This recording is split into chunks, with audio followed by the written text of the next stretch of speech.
Bismillahirrahmanirrahim. Assalamu alaikum. This is a new book from PTB for class 9th. Today we will study its unit 10.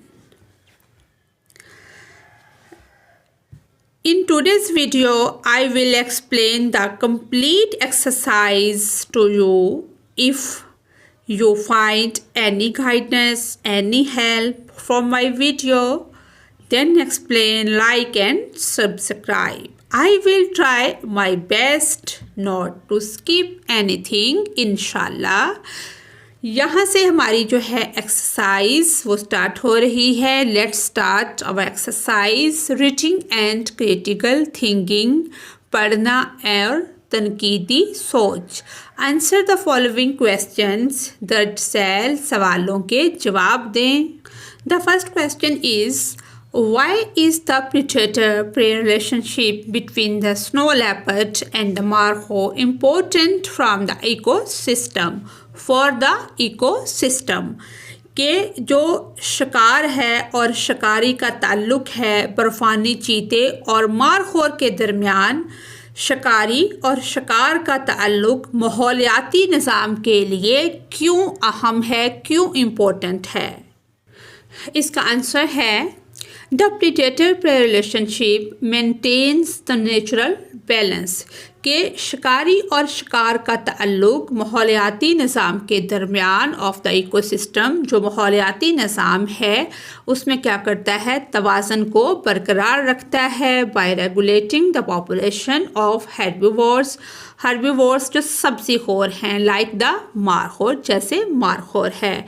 कि शिकारी शिकार का ताल्लुक माहौलियाती निज़ाम के कुदरती तवाज़न को बरकरार रखने में मदद देता है, क्योंकि ये मारखोर जैसे जड़ी बूटियाँ खाने वाले जानवरों की आबादी को काबू में रखता है.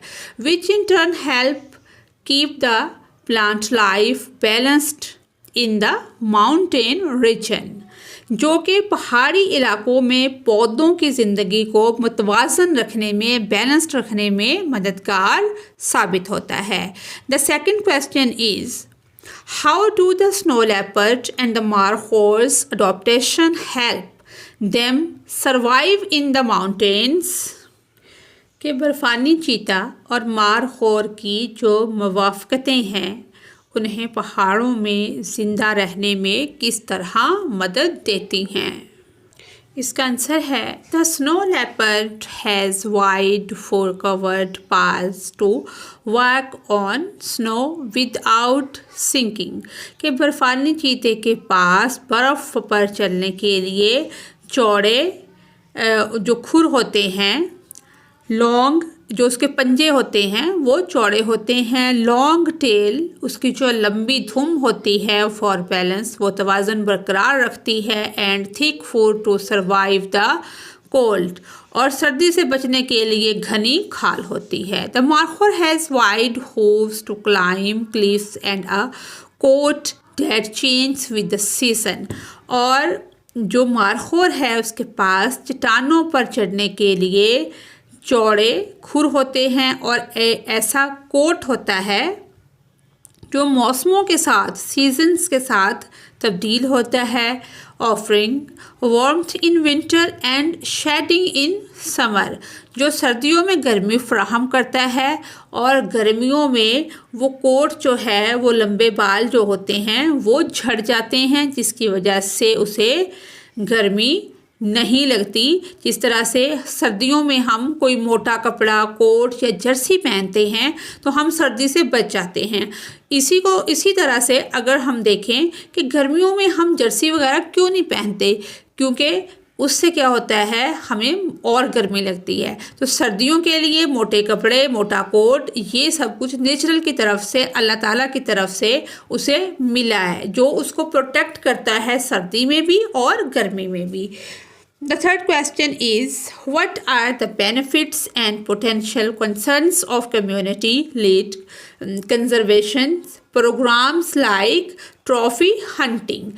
कि कम्युनिटी की क़यादत वाले तहफ़्फ़ुज़ के प्रोग्रामों जैसे ट्रॉफ़ी शिकार के फ़वाइद और मुमकिना ख़तरात क्या हैं। जिस तरह हर चीज़ के पॉजिटिव और नेगेटिव इम्पैक्ट होते हैं, इस तरह ही जो हंटिंग है, ट्रॉफ़ी हंटिंग उसके क्या फ़ायदे हैं और क्या नुकसान हैं। बेनिफिट्स इंक्लूड फाइनेंशियल, यानी कि एक तो फ़ायदा ये है कि फाइनेंशियली लोगों को मदद मिलती है। Incentives for local communities to protect animals and funding for conservation efforts, के फ़ायदे में मुकामी कम्युनिटीज़ को जानवरों का तहफ़्फ़ुज़ करने के लिए माली इनामात और तहफ़्फ़ुज़ की कोशिशों के लिए फ़ंड्स शामिल हैं। Concern include the risk of overhunting or explosions or if not properly regulated, कि अगर गैर मुनासिब ज़वाबित के तहत शिकार का ज़रूरत से ज़्यादा होना या इस्तेसाल, यानी कि बहुत ज़्यादा अगर शिकार करते हैं तो इस बात का इम्कान है कि ये जो स्पीशीज़ हैं ये ख़त्म हो जाएंगी, तो इस तरह से ये इसके ख़तरात में शामिल है। Question number 4 is what might happen to the mountain ecosystem if either the snow leopard or the markhor disappeared, कि अगर बर्फानी चीता और मारखोर में से कोई भी डिसअपेयर हो जाए, गायब हो जाए, तो पहाड़ी माहौलियाती निज़ाम के साथ क्या हो सकता है। कि व्हाट माइट हैपन, कि क्या वाक़या हो सकता है द माउंटेन, जो माहौलियाती इकोसिस्टम है, माहौलियाती पहाड़ी निज़ाम है, उसके साथ, कि इफ़ इधर द, कि अगर या तो कोई भी गायब हो जाए, स्नो लेपर्ड या मारखोर, कि अगर बर्फानी चीता या मारखोर में से कोई भी गायब हो जाए तो पहाड़ी माहौलियाती निज़ाम के साथ क्या हो सकता है। तो इसका आंसर है the balance of the ecosystem, कि माहौलियाती निज़ाम का जो तवाज़ुन है वुड बी डिस्टर्ब्ड, वो डिस्टर्ब हो सकता है, ख़राब हो जाएगा, leading to the over population, जिसके नतीजे में कुछ इक़साम की आबादी जो है वो ज़्यादा हो जाएगी, ऑफ सर्टन स्पीशीज़, कुछ इक़साम की, and the degradation of vegetation and other natural resources affecting the overall health of the environment, के माहौलियाती निज़ाम का तवाज़ुन जो है वो ख़राब हो जाएगा, जिसके नतीजे में कुछ इक़साम की आबादी में इजाफ़ा होगा और पौधों और दीगर जो कुदरती वसाइल हैं उनमें ख़राबी होगी और मजमूई तौर पर जो माहौल की सेहत है उस पर नेगेटिव इम्पैक्ट पड़ेगा, कि मनफी असर डलेगा। The fifth question is how to human activities like poaching, के गैर कानूनी जो शिकार होता है, and habitat destruction threaten the balance between the snow leopard and the markhor, कि इंसानी सरगर्मियाँ जैसे शिकार और रहायशगाह की तबाही बर्फानी चीता और मारखोर के दरमियान तवाज़ुन को किस तरह मुतासिर करती है।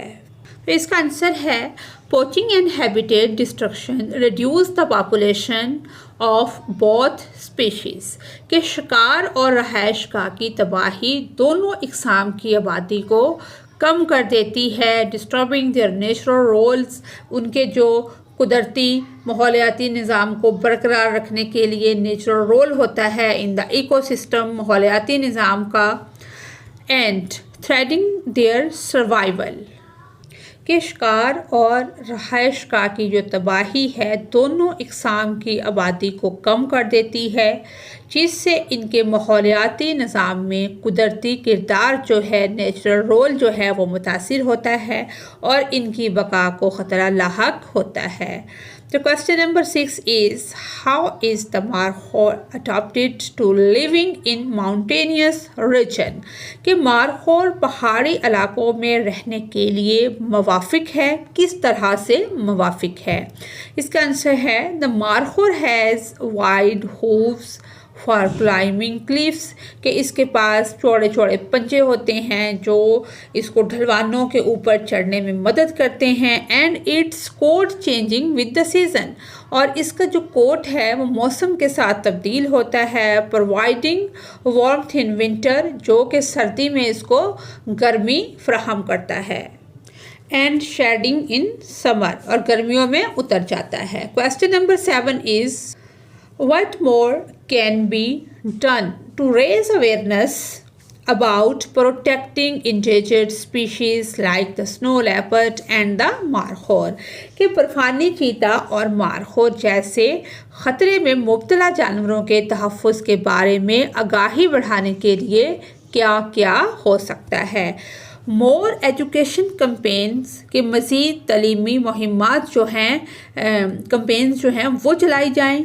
स्ट्रॉन्गर लॉज, के लॉ जो हैं रूल जो रेगुलेशन है अगेंस्ट पोचिंग के गैर कानूनी जो शिकार है उसके रूल बनाए जाएं। And community involvement in conservation effort can help raise awareness about protecting these species, के मज़ीद तालीमी मुहिम्मात, शिकार के ख़िलाफ़ सख्त कवानीन और तहफ़्फ़ुज़ की कोशिशों में कम्युनिटी की शमूलियत इन जानवरों के तहफ़्फ़ुज़ के बारे में आगाही बढ़ाने में मदद दे सकती हैं।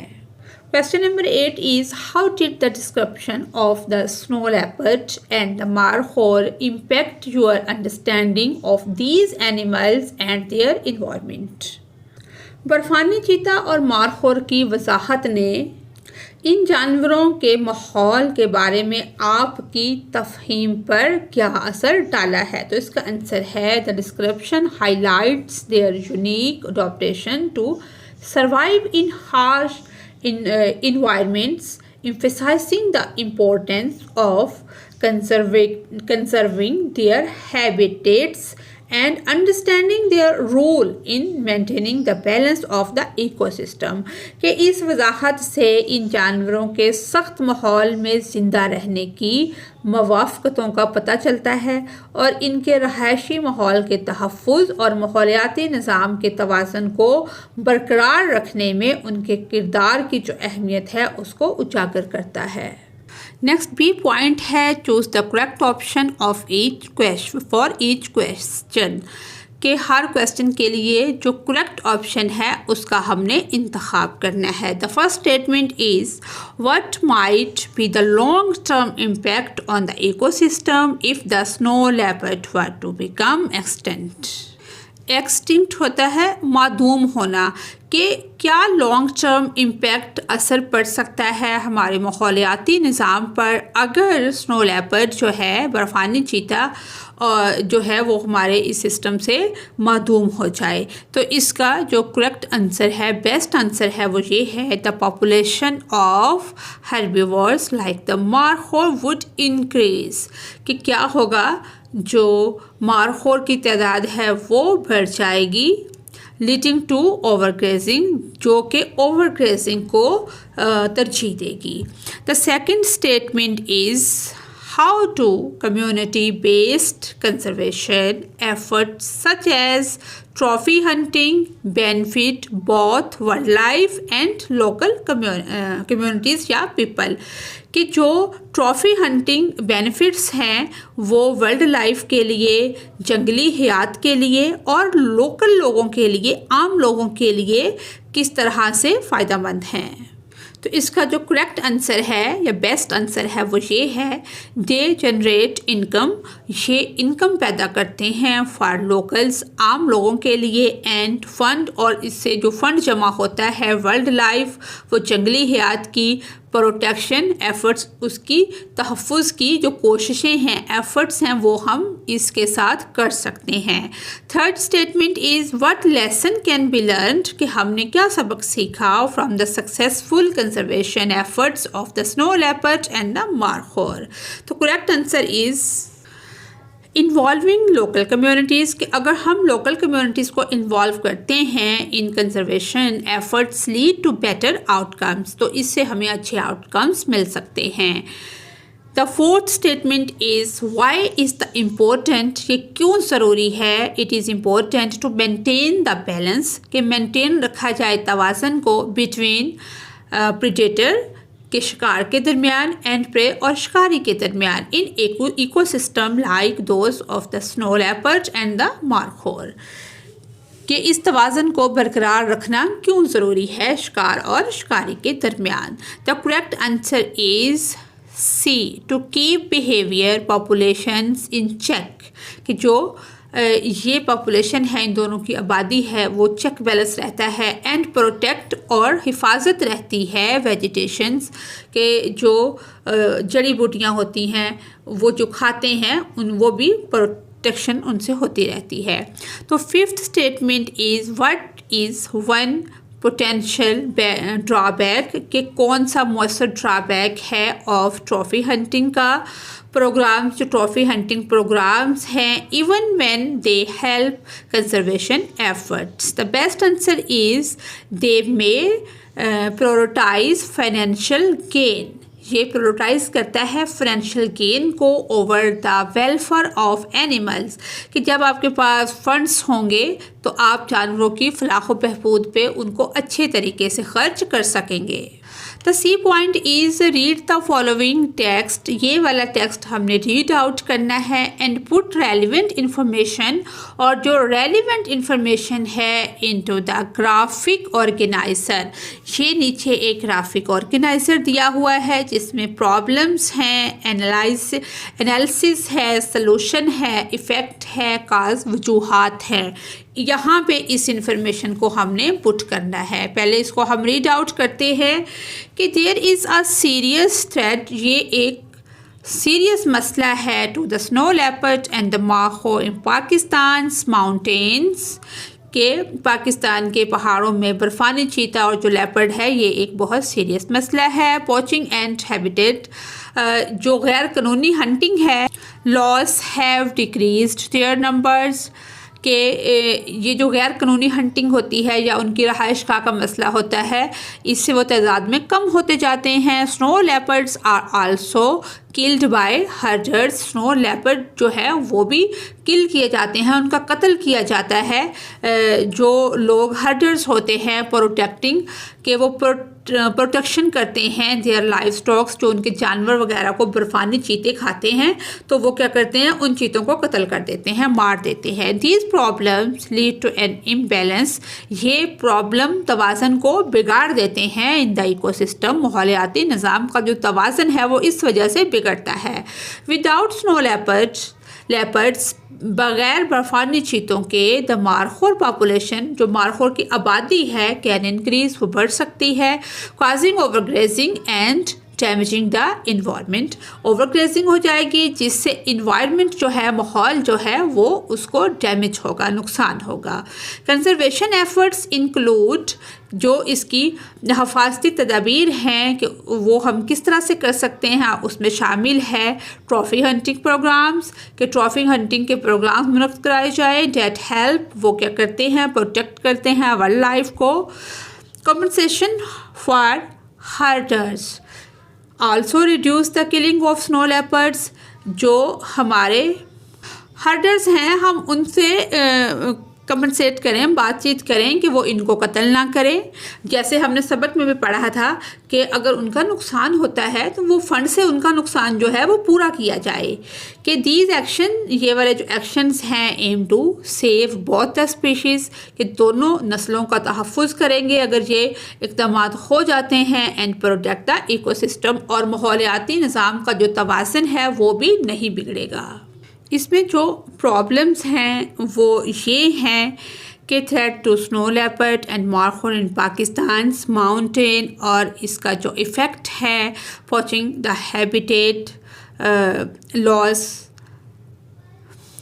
डिक्रीजिंग देयर नंबर्स, के गैर कानूनी जो शिकार है और इनका जो जंगली हयात का मस्कन होता है, रहने की जगह होती है, उससे क्या होगा, ये कम हो जाएंगे, डिक्रीज़ हो जाएंगे इन नंबर्स में।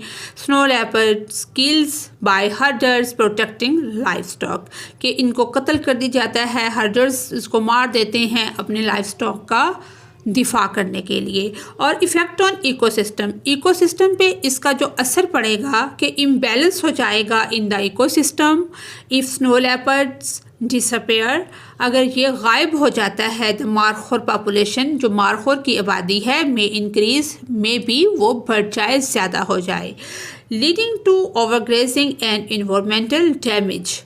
तो आगे इसका हल या कंजर्वेशन एफर्ट्स जो हैं वो ये हैं जी। हल इसका ये है कि trophy hunting programs to protect wildlife, आगे compensation for herders to reduce the killing of snow leopards, के ये हल इस तरह से हो सकता है कि हर्टर के साथ हम कंपनसेट करें, कन्वर्सेशन करें, बातचीत करें, उनके होने वाले नुकसान को पूरा करें और ट्रॉफी हंटिंग जैसे प्रोग्रामों को हम बढ़ाएं ताकि हमें रेवेन्यू जनरेट हो जिससे जंगली हयात का तहफ़्फ़ुज़ हो।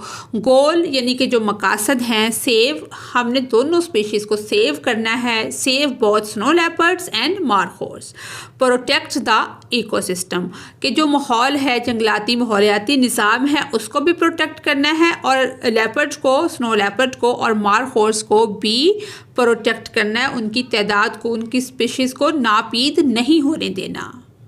नेक्स्ट हमारा पॉइंट है vocabulary, distinguish between the connotative and denotative meaning of the following word using context clause from the text। Context class होता है सियाको सबाक के उशारे के मुदरजा झैल अल्फाज जो ये दिए गए हैं इनके मुतज़ाद और अलामती मानी को अबारत से उशारे इस्तेमाल करते हुए मुमताज़ करें जी। इनको हमने एक कॉलम की शक्ल में लिखा है कि वर्ड हैं, कॉन्टेक्स्ट क्लॉज हैं, क्लूज़ हैं, जनरेटिव एंड कॉनोटेटिव मीनिंग हैं, जनरेटिव होती हैं डिक्शनरी के लिहाज से। सबसे पहला लफ्ज़ है बैलेंस, जिसका मतलब है तवाज़ुन, represent the delicate balance of nature, के फितरत के नाजुक तवाज़ुन की नुमाइंदगी करते हैं। मेंटेन द नेचुरल बैलेंस, कुदरती तवाज़ुन को बरकरार रखना। और इसका डिनोटेटिव मीनिंग जो है the uh state of being equal और इन हार्मनी, के मुसावी या हम आहंगी की हालत। और कॉनोटेटिव जो है हार्मनी, स्टेबिलिटी और इक्विलिब्रियम इन नेचर, के हम आहंगी, इस्तेहकाम या फितरत में तवाज़ुन। आगे है एलूसिव, मतलब के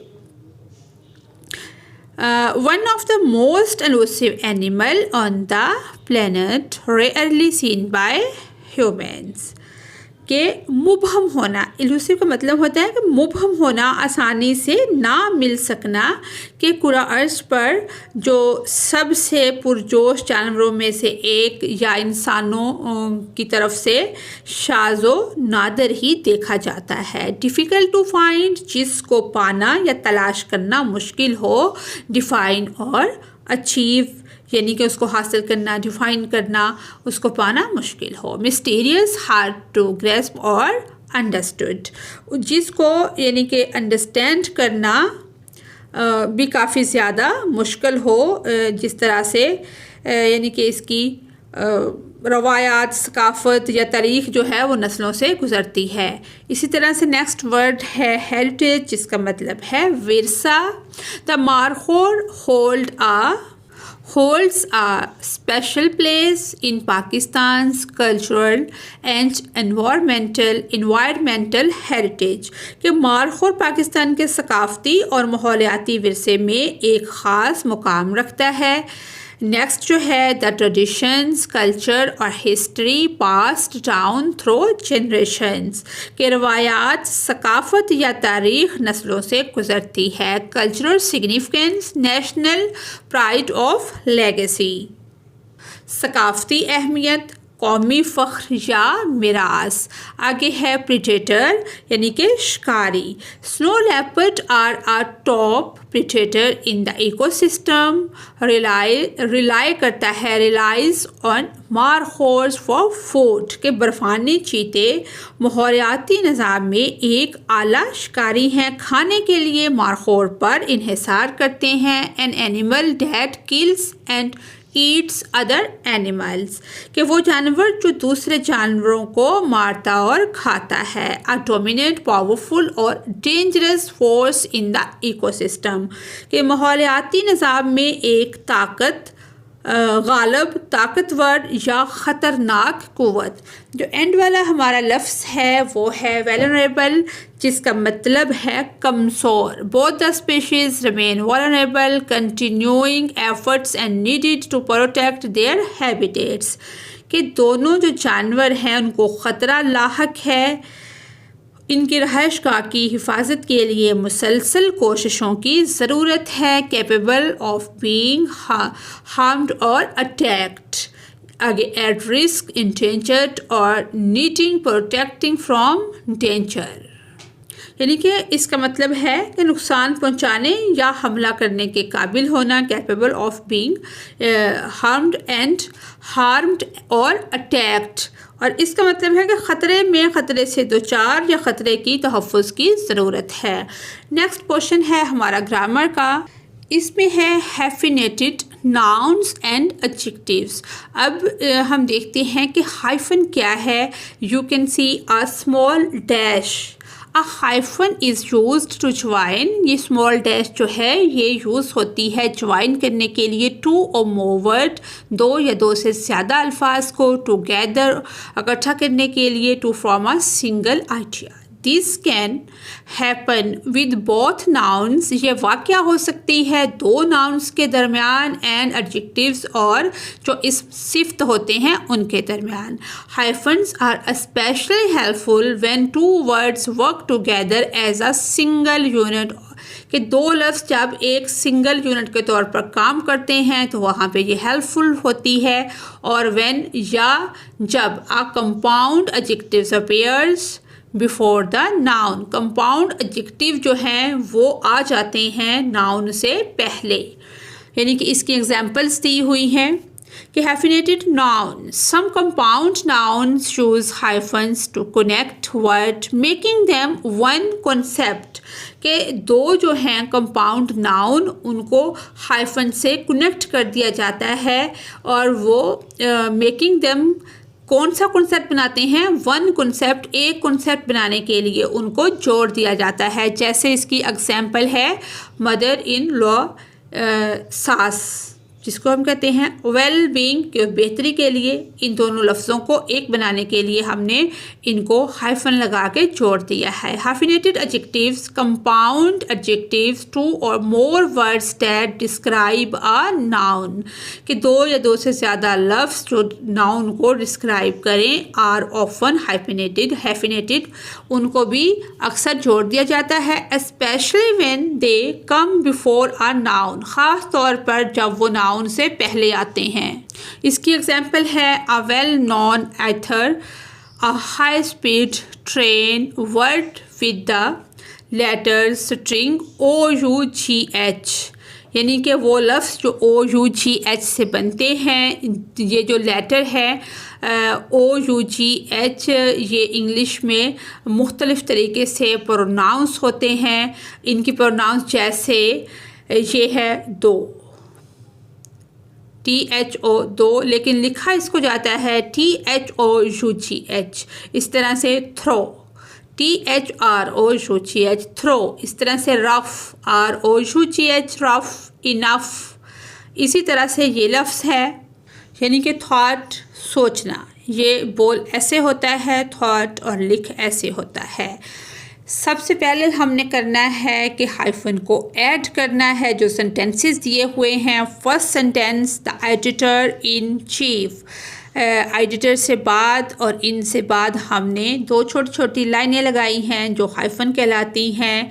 तो ये एक लफ्ज़ बन गया made several changes to the manuscript.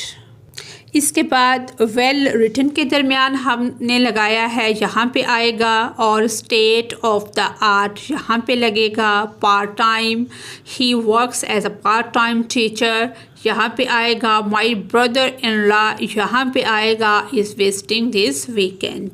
B point है identify the correct pronunciation of the OUGH words and fill in the blanks with the appropriate words। यानी कि फर्स्ट वाले में क्या आएगा, थॉट आएगा, THOUGHT, और सेकंड वाले में थ्रो आएगा, THROUGH, उसके बाद रफ आएगा, फिर थॉट आएगा, फिर इनफ आएगा। नेक्स्ट हमारा पॉइंट है मेक 3 hyphenated noun और adjective using the prefixes provided below। ये जो दिए हुए हैं इनको हम कंप्लीट करते हैं। जैसे first word is self, self aware, self esteem, self control, ex boyfriend, ex husband, ex president, ex prime minister, ये सारे वर्ड आ सकते हैं। को वर्कर, को फाउंडर, को आइथर, को education, non profit, non smoking, non toxic, ये सारे लफ्ज़ इस तरह से बन गए हैं। नेक्स्ट है हमारा ये फिल इन द ब्लैंक्स जो है ये करेक्ट वर्ड के साथ हमने फिल करनी है। जिस तरह वी प्लेड आउटसाइड, दो का मतलब होता है, ये जो सही लफ्ज़ है ये यहाँ पे आएगा, दो अगरचे। इट वाज ट्रेजरिंग, अगरचे बूंदाबांदी हो रही है, बूंदाबांदी के बावजूद वो आउटसाइड खेल के लिए गए। ट्रिजलिंग होता है बूंदाबांदी के बावजूद। तो सेकंड वाले में आएगा enough, there was not enough sugar left for tea. Third वाले में आएगा डो जो होती है, जैसे हम आटा गूंथते हैं, ये ब्रेड बनाने के लिए डो बनाते हैं, DOUGH, डो। और फोर्थ वाले में बो। फिफ्थ वाले में आएगा ही हैड अ स्वेयर कफ, खांसी, थ्रू आउट द डे। इसके बाद है oral communication skills. Oral communication में थ्रू डिस्कशन रिस्पॉन्ड दिया जाता है, जिसमें ग्रुप वर्क भी होता है और इनफरादी तौर पर भी मुख्तलिफ टास्क दिए जाते हैं। उसमें ग्रुप लीडर होता है, वो बात करता है, बच्चे उसकी बात को सुनते हैं और उस पर रोल प्ले डायलॉग भी हो सकता है, चैलेंजेस के हल पर बहस हम कर सकते हैं। तो इस तरह से ये ओरल कम्युनिकेशन है। नेक्स्ट है राइटिंग स्किल्स के, अगर इसके बारे में पूछा जाए या कोई पैराग्राफ आ जाए तो उसको लिखना कैसे है कि इसमें बताया हुआ है कि बर्फ़ानी चीते के बारे में आप तफसीली तहरीर लिखें, या मारखोर या बर्फ़ानी चीता, और अमूमी से ख़ास तक मुंतकिल होते हुए ख़यालात की तख्लीक, दिमागी नक्शा साजी और इब्तदाई मसवदा लिखने का इस्तेमाल करें, जबकि सही नुक्ता नज़र और हिज्जे पर प्रोनाउंसिएशन पर तवज्जो दें। ये पूरा एक मॉडल दिया गया है, इस पे हम मारखोर के बारे में या बर्फ़ानी चीते के बारे में तफसीली तहरीर लिख सकते हैं। इसका हम ये कर सकते हैं कि स्टेप 1 में हमारे माइंड में जो आइडियाज़ आते हैं, हम स्नो लेपर्ड की हेडिंग देकर उसके हैबिटेट के, उसका मस्कन क्या है, वो कहाँ पे रहता है, हिमालय, कराक्रम है, हिंदोकश है, उन इलाकों में सेंट्रल एशिया में पाया जाता है, इस तरह इन एरियाज़ के अंदर वो रहता है, तो ये हम बताएंगे। उसके बाद उसकी अपीयरेंस के बारे में बताएंगे कि उसके जो पंजे होते हैं वो किस तरह के होते हैं, फुर उसका कैसा है, वो रॉकी माउंटेन्स के ऊपर किस तरह से चढ़ जाता है, और उसको बना वो कैसे है, मस्कुलर बिल्ड, उसकी बॉडीज़ और उसकी चीज़ों के बारे में, अपीयरेंस जो होती है उसके बारे में लिखेंगे कि जिसकी वजह से उसकी टेल उसकी हेल्प करती है, तो वो इतने बड़े बड़े पहाड़ों में बर्फ़ में रह लेता है। बिहेवियर जो है वो हम बयान कर देंगे कि वो तन्हा रहना पसंद करता है और वो मुबहम होता है, और जो उसकी हंटिंग की स्किल है वो उसमें पाई जाती है, वो मुख्तलिफ़ जानवरों का शिकार करता है, जिसमें पहाड़ी बकरे हैं और शीप हैं और मारखोर हैं।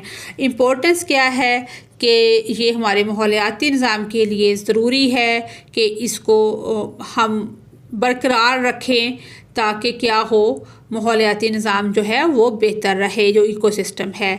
नेक्स्ट हम मारखोर पे लिखेंगे। इसका इसी तरह से हैबिटेट, मस्कन क्या है ये बताएंगे कि ये किन किन पहाड़ों में पाया जाता है। और पाकिस्तान के जो कौन से इलाके हैं, खैबर पख्तूनख्वा है, गिलगित बल्तिस्तान है, बलूचिस्तान है, यहाँ पे ये रहता है। अपीरेंस, इसकी अपीरेंस जो है वो कैसी है, इसके सींग जो होते हैं वो पेचदार होते हैं। वेदर जिसके ज़रिए ये इतने सर्द मौसम में एग्जिस्ट करता है, कोट होता है जो गर्मियों में इसको गर्म रखता है, और ये इतनी सर्द आबो हवा में ज़िंदा रह सकता है। बिहेवियर इसका जो है वो हम बताएंगे कि ये क्या होता है। ये हर्बीवोर्स होते हैं, सब्ज़ी खोर होते हैं, ये गोश्त नहीं खाते। तो इस तरह से ये चीज़ें हम बताएंगे। इम्पोर्टेंस इसकी क्या है, इम्पोर्टेंस इसकी बहुत ज़्यादा है क्योंकि ये पाकिस्तान का कौमी जानवर है, नेशनल एनिमल है। इसकी बड़ा इसका किरदार है। ओवर ग्रेजिंग से हम बच जाते हैं और जो सॉइल एरोजन होता है उससे बच सकते हैं। इकोसिस्टम के लिए ये बहुत ज़रूरी है। इस तरह से ये सारे पैराग्राफ हम बना के इस पे लिखेंगे।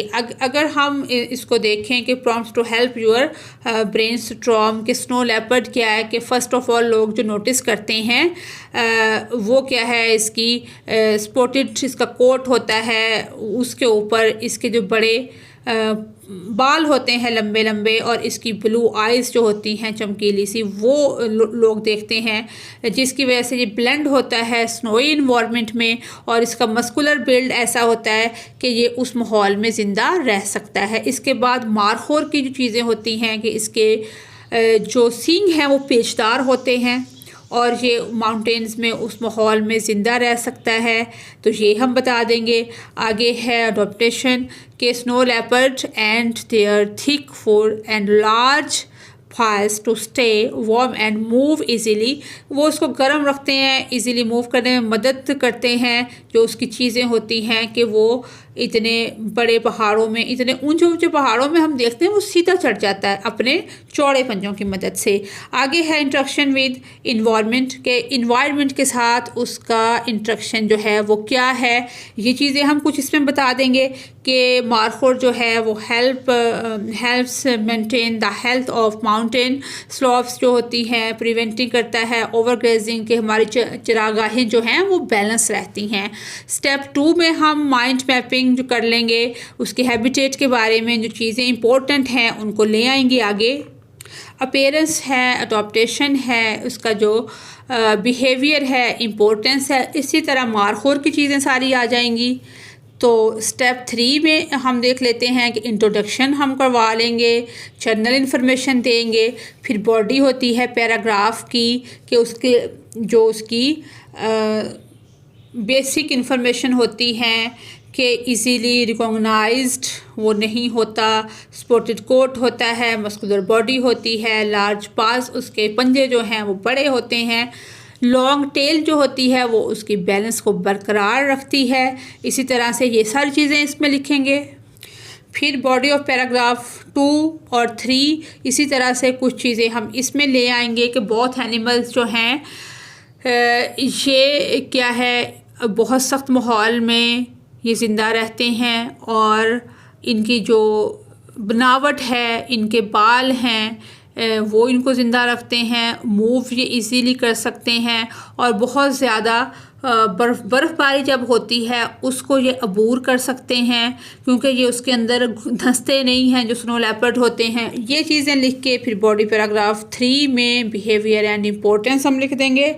तो इस तरह से ये हमारे सारे कंक्लूजन पे, नतीजे पे आके ना सारे जो पैराग्राफ हैं ये मुकम्मल हो जाएंगे कि जो स्नो लेपर्ड है और मारखोर है, ये ज़रूरी है कि इन दोनों को माहौलियाती निज़ाम का बरकरार रहना जो है उसके लिए इन दोनों का मौजूद होना ज़रूरी है कि इनको प्रोटेक्ट करें और बैलेंस तवाज़न रहे कि इसमें जो चरागाहें हैं वो बरकरार रहें, ओवरग्रेजिंग ना हो, और इसी तरह से मारखोर का और इन दोनों का फ्यूचर जनरेशन्स के लिए इनका मौजूद होना वो ज़रूरी है।